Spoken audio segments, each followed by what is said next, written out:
यमुनानगर में सीता अपने बेटे कुशल के साथ रहती थी। बेटे कुशल के बड़े हो जाने पर वो उसकी शादी पास ही के गांव की एक लड़की खुशी से करवा देती है। बहू, तू जैसी खूबसूरत बहू तो इस पूरी सोसाइटी में किसी की नहीं। बस अब तू इस घर की सारी जिम्मेदारी उठा ले तो मेरी चिंता खत्म। ये ले इस घर की चाबी, अब से ये तेरे हवाले। माँ जी, आप चिंता मत कीजिए, मैं इस घर का पूरा ध्यान रखूंगी।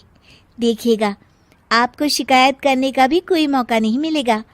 मैं आपके लिए गाजर का हलवा बनाकर लाती हूँ। शादी के कुछ ही दिन बाद खुशी के तेवर बदलने लगते हैं। माँ जी, मैं आपसे कह देती हूँ, मैं इस घर की बहू हूँ, कोई नौकरानी नहीं जो हर समय आपकी बात मानूं। बहू, मैं तो बस ये कह रही थी कि तू हर समय फोन पर ये किससे बात करती रहती है। हर समय तेरा फोन बिजी आता है। ये बात कुशल को पसंद नहीं बेटा। हाँ, मेरी तो हर बात सबको बुरी ही लगती है।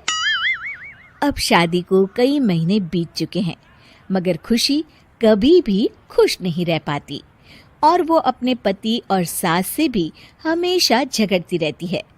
असल में शादी से पहले उसका एक प्रेमी होता है, गोविंद। वो उससे आज भी छुप छुप कर मिलती है। गोविंद, मैं अपने पति और सास के साथ खुश नहीं हूँ, चलो ना हम भाग जाते हैं। तुम एक काम करो, घर से सारा कीमती सामान ले आओ, उसके बाद मौका देखकर हम भाग जाएंगे। खुशी के पति और सास उसे बहुत प्यार करते हैं, मगर खुशी फिर भी उन्हें धोखा देती है और धीरे धीरे अपने घर से कीमती सामान को चोरी करके गोविंद को देने लगती है। उसकी सास को घर से सामान चोरी होने का संदेह होने लगता है।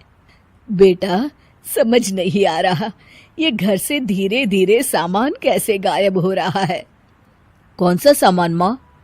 अरे वो चांदी के बर्तन जो मैंने बनवाए थे वो दिख नहीं रहे। यहीं कहीं होंगे माँ, आपकी बहू ढूंढ देगी। कितने बेवकूफ हैं ये माँ बेटे, इनका सारा सामान मैं गायब कर दूंगी और इनको पता भी नहीं चलने दूंगी।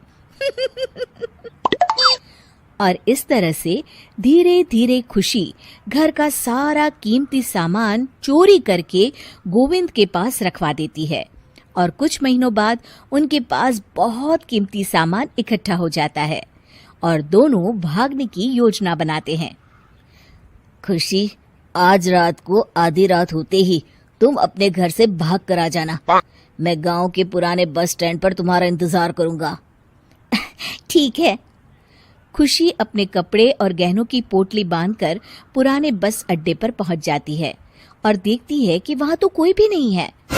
खुशी कुछ घंटे वहीं खड़ी रहती है और फिर गोविंद के कमरे पर जाती है। वहां पर भी बड़ा सा ताला लगा होता है। हे भगवान, कहीं गोविंद मुझे धोखा देकर भाग तो नहीं गया? अब मैं क्या करूंगी? खुशी फूट फूट के रो रही होती है।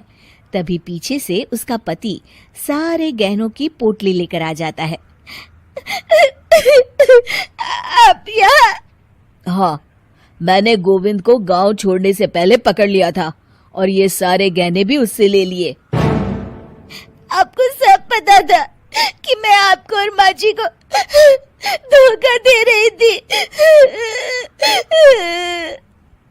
हाँ, मगर मुझे ये भी पता था कि गोविंद अच्छा इंसान नहीं है। अगर मैं तुमको समझाता तो तुम कभी नहीं समझ पाती, इसलिए मैं चाहता था कि तुम्हारी आंखें खुद खुले। मुझे माफ कर दीजिए। कोई बात नहीं खुशी, मगर हमेशा ये याद रखना कि तुम्हारे अपने कभी भी तुम्हें धोखा नहीं देंगे। माँ और मैं तुम्हें बहुत प्यार करते हैं और हम दोनों चाहते हैं कि खुशी खुशी खुशी हमारे घर रहे, क्योंकि तुम ही तो हमारी खुशी हो। हाँ, मैं आज के बाद आपको और माँ जी को कभी निराश नहीं करूंगी।